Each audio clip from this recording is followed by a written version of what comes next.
छोटे से गांव रामपुर की कच्ची गलियों में मिट्टी की महक और चिड़ियों की चहचहाहट रोज सुबह की शुरुआत करती थी। वहीं पर एक बालक रहता था। उसका नाम था अरुण। अरुण का जीवन आसान नहीं था।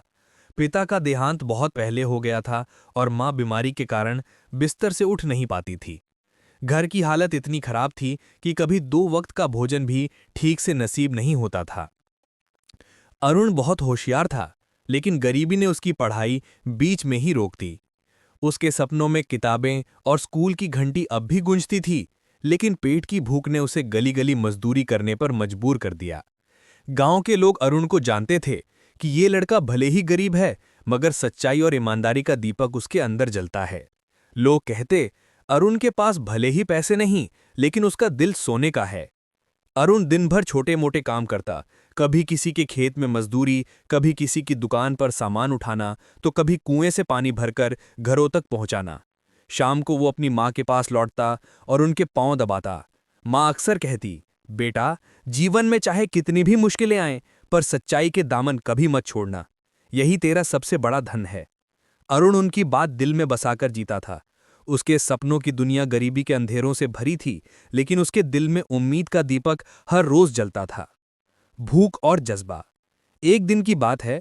गर्मी का मौसम था और सूरज की तपिश ने मानो धरती को तवा बना दिया था। अरुण सुबह से ही मजदूरी की तलाश में इधर उधर घूम रहा था, लेकिन किसी ने काम नहीं दिया। पेट में चूहे दौड़ रहे थे। माँ के पास भी खाने को कुछ ना था। शाम तक थक हारकर अरुण गांव के मंदिर की सीढ़ियों पर बैठ गया। आंसू उसकी आंखों से बहने लगे। वो सोच रहा था, हे भगवान, कब तक ये भूख, ये बेबसी मेरा पीछा करेगी? क्या गरीब होना ही मेरा अपराध है? तभी अचानक उसकी नजर पड़ी। सामने की सड़क पर एक आदमी का पर्स गिर गया था। पर्स काफी भारी लग रहा था। अरुण तुरंत उठा और पर्स को हाथ में लिया। जब उसने उसे खोला तो उसकी आंखें फटी की फटी रह गईं। उसमें सोने के सिक्के और नोटों की गड्डियां थी। उसका दिल जोर जोर से धड़कने लगा। उसके मन में आवाज आई, अगर ये पैसे मैं रख लूं तो मेरी सारी मुश्किलें खत्म हो जाएंगी। माँ का इलाज हो जाएगा, घर बन जाएगा, भूख भी खत्म हो जाएगी। लेकिन तभी उसकी माँ की कही बातें कानों में गूंज उठी, बेटा, सच्चाई का दामन कभी मत छोड़ना। अरुण की आंखों से आंसू निकल पड़े। उसने आसमान की ओर देखा और बोला, हे भगवान, आपने मुझे परीक्षा में डाला है, लेकिन मैं जानता हूं यह धन मेरा नहीं है। इसे उसके मालिक तक पहुंचाना ही मेरा धर्म है। उसने निश्चय किया कि चाहे भूख से मरना पड़े, लेकिन बेईमानी की रोटी कभी नहीं खाएगा। अगले दिन सुबह अरुण उस पर्स को लेकर गांव की चौपाल पहुंचा। चौपाल पर हमेशा गांव के बुजुर्ग और व्यापारी बैठकर बातें करते थे। अरुण ने पर्स अपनी छाती से चिपकाया और धीरे से बोला, क्या किसी का पर्स खो गया है? लोगों ने हैरानी से उसकी तरफ देखा। इतने पैसे से भरा पर्स देखकर सबकी आंखें चमक उठी। भीड़ में से कई लोग झट से बोले, हाँ हाँ, ये मेरा है, मेरा पर्स गिरा था। लेकिन अरुण चुप रहा। वो जानता था कि लालच इंसान को झूठ बोलने पर मजबूर कर देता है। उसने पर्स खोलकर सबको दिखाया और बोला, जिसका भी पर्स है वो इसके अंदर क्या क्या है ठीक ठीक बताए, तभी मैं उसे दूंगा। लोग बगले झांकने लगे। कोई ठीक से जवाब नहीं दे पाया। तभी भीड़ से एक बूढ़े आदमी की आवाज आई, बेटा, ये पर्स मेरा है। सबकी नजर उस तरफ मुड़ी। वो गांव के सबसे बुजुर्ग और ईमानदार माने जाने वाले सेठ रामलाल थे। उनका चेहरा चिंतित और पसीने से तर था। अरुण ने धीरे से पूछा, सेठ जी, अगर ये आपका पर्स है तो बताइए इसके अंदर क्या है? सेठ जी ने कांपते हुए हाथ जोड़कर कहा, बेटा, उसमें 5 सोने के सिक्के, 3 नोटों की गड्डियां और मेरी पत्नी की एक पुरानी तस्वीर रखी है। अरुण ने पर्स खोला। सचमुच उसमें वही सब था। भीड़ में खामोशी छा गई। अरुण ने पर्स आगे बढ़ाते हुए कहा, सेठ जी, ये आपका है। भगवान का शुक्र है कि मुझे ये मिल गया और मैं आपको लौटा सका। सेठ जी की आंखों से आंसू बहने लगे। उन्होंने अरुण को गले लगाकर कहा, बेटा, तेरी ईमानदारी ने मुझे प्रभावित कर दिया। आज के जमाने में भी तू जैसा लड़का है, यह सोचकर मेरा विश्वास इंसानियत पर और मजबूत हो गया। ईमानदारी की पहचान। सेठ जी ने अरुण को अपने घर बुलाया। उनका बड़ा मकान गांव के बीचों बीच था।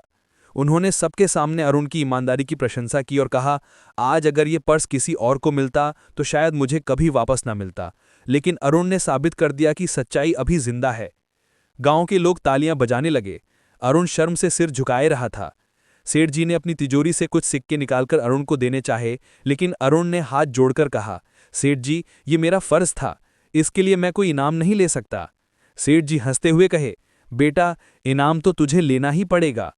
ये तेरी ईमानदारी की पहचान है, भीख नहीं। आखिरकार अरुण ने झिझकते हुए इनाम स्वीकार किया। लेकिन सेठ जी यहीं नहीं रुके। उन्होंने अरुण से कहा, बेटा, अगर तू चाहे तो मेरी दुकान पर काम कर सकता है। मेहनत का पूरा फल मिलेगा और तेरा भविष्य भी सुधरेगा। अरुण की आंखें चमक उठी। ये उसके लिए किसी सपने का सच होने जैसा था। उसने तुरंत हामी भर दी। उस दिन से अरुण की जिंदगी का नया सफर शुरू हुआ। वो रोज दुकान पर मेहनत करता, ईमानदारी से हिसाब रखता और ग्राहकों के साथ अच्छा व्यवहार करता। धीरे धीरे उसकी पहचान पूरे गांव में फैलने लगी। लोग कहते, अगर सच्चा सौदा करना है तो अरुण से करो, उसके पास धोखा नहीं, सिर्फ भरोसा है। अरुण खुश था, लेकिन वो जानता था कि असली परीक्षा अभी बाकी है। जिंदगी में जब इंसान आगे बढ़ता है तो राहें और भी कठिन हो जाती हैं। अरुण अब रोज सुबह जल्दी उठकर सेठ रामलाल की दुकान पर पहुंचता। वो दुकान की सफाई करता, बही खाते संभालता और ग्राहकों को हंसकर नमस्ते करता। उसकी मीठी बोली और साफ नीयत देखकर लोग दुकान की ओर खिंचते चले आते। धीरे धीरे दुकान की बिक्री बढ़ने लगी। सेठ जी भी बहुत खुश थे। वे अक्सर कहते, बेटा अरुण, तू तो मेरी दुकान का चिराग है, जहां तू है वहां बरकत है। अरुण अपने काम में दिल लगाकर मेहनत करता। शाम को लौटकर माँ के पास जाता और उनके पैरों में बैठकर कहता, माँ, अब दिन अच्छे आएंगे, बस तुम दुआ करो। माँ मुस्कुराकर आशीर्वाद देती, बेटा, मेहनत और सच्चाई कभी हारती नहीं, भगवान तुझे जरूर आगे बढ़ाएगा। धीरे धीरे अरुण की पहचान पूरे गांव और आसपास के कस्बों तक फैलने लगी। लोग कहते, अरुण जैसा लड़का अगर इस गांव में है तो यहाँ धोखा और झूठ टिक ही नहीं सकते। लेकिन दुनिया में जहां रोशनी होती है वहीं परछाइयां भी पैदा होती हैं। अरुण की तरक्की देखकर कुछ लोग जलने लगे। कठिन राहें। सेठ रामलाल की दुकान के पास ही एक और व्यापारी की दुकान थी। उसका नाम था हरिप्रसाद। वो लालची और चालाक आदमी था। गांव में कई बार वो लोगों को कम तौलकर या मिलावट करके धोखा दे चुका था। जब उसने देखा कि अरुण की ईमानदारी से सेठ जी की दुकान की बिक्री दोगुनी हो गई है और उसकी अपनी दुकान पर ग्राहकों की भीड़ घट रही है, तो उसके दिल में आग लग गई। वो मन ही मन बोला, अगर ये लड़का ऐसे ही आगे बढ़ता रहा तो मेरा धंधा चौपट हो जाएगा, इसे रोकना ही होगा। हरिप्रसाद ने चालें चलनी शुरू की। कभी वो झूठी अफवाह फैलाता, अरुण पर भरोसा मत करो, ये सब दिखावा है। कभी वो गांव के गुंडों को पैसे देकर अरुण को डराने की कोशिश करता। लेकिन अरुण डटा रहा। वो हर बार शांत मन से जवाब देता, सच की राह कठिन जरूर होती है, मगर मैं झूठ का सहारा कभी नहीं लूंगा। गांव के लोग अरुण पर भरोसा करते रहे, पर हरिप्रसाद की साजिशें यहीं खत्म नहीं हुई। एक दिन उसने दुकान से कुछ सामान चुरवाकर ये झूठा इल्जाम लगाया कि चोरी अरुण ने की है। गांव में हड़कंप मच गया। सेठ रामलाल भी कुछ पल के लिए दुविधा में पड़ गए। उन्होंने अरुण से पूछा, बेटा, सच सच बता, ये चोरी तूने की है? अरुण की आंखों में आंसू थे। उसने सीधे सेठ जी की आंखों में देखा और कहा, सेठ जी, भूखा रह लूंगा, मगर बेईमानी की रोटी कभी नहीं खाऊंगा। ये इल्जाम झूठा है। भीड़ में खामोशी छा गई। सबकी नजरें अब हरिप्रसाद पर टिक गईं। अरुण पर चोरी का इल्जाम लगना उसके जीवन का सबसे बड़ा संकट था। गांव में चर्चा फैल गई, क्या सचमुच अरुण ने चोरी की है? इतना ईमानदार दिखने वाला लड़का अगर गलत निकला तो उसका जीवन तो बर्बाद हो जाएगा। अरुण का दिल टूट गया, लेकिन उसने हिम्मत नहीं हारी।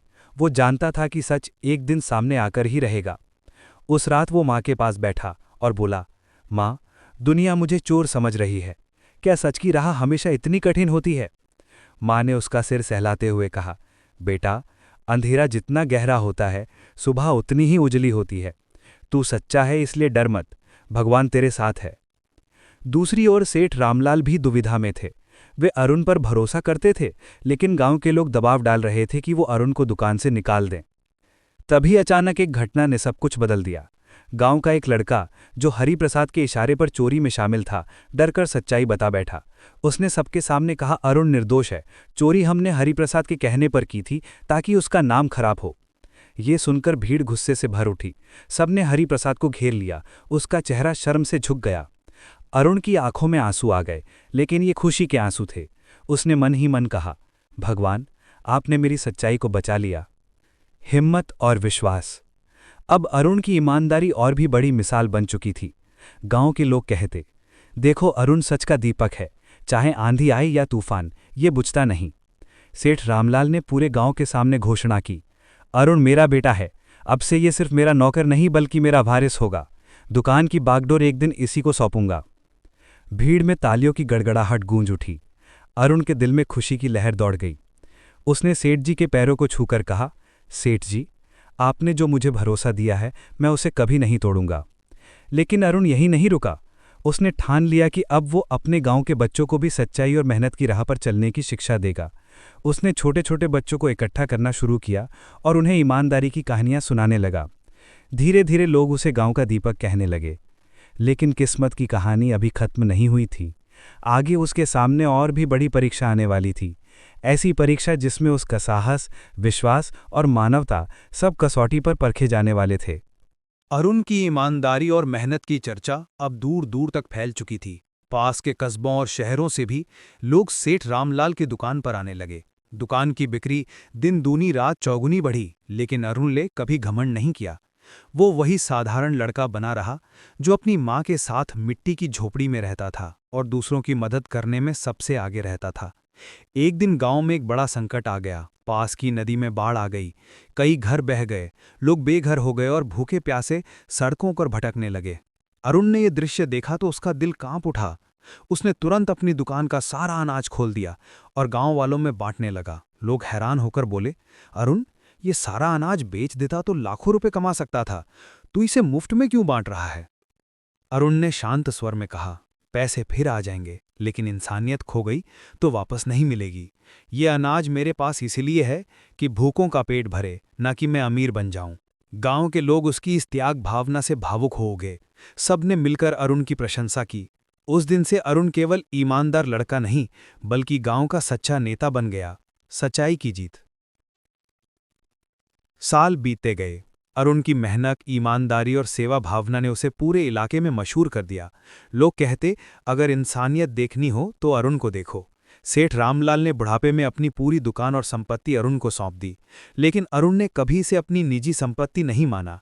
उसने तय किया, ये सब गांव की भलाई के लिए है।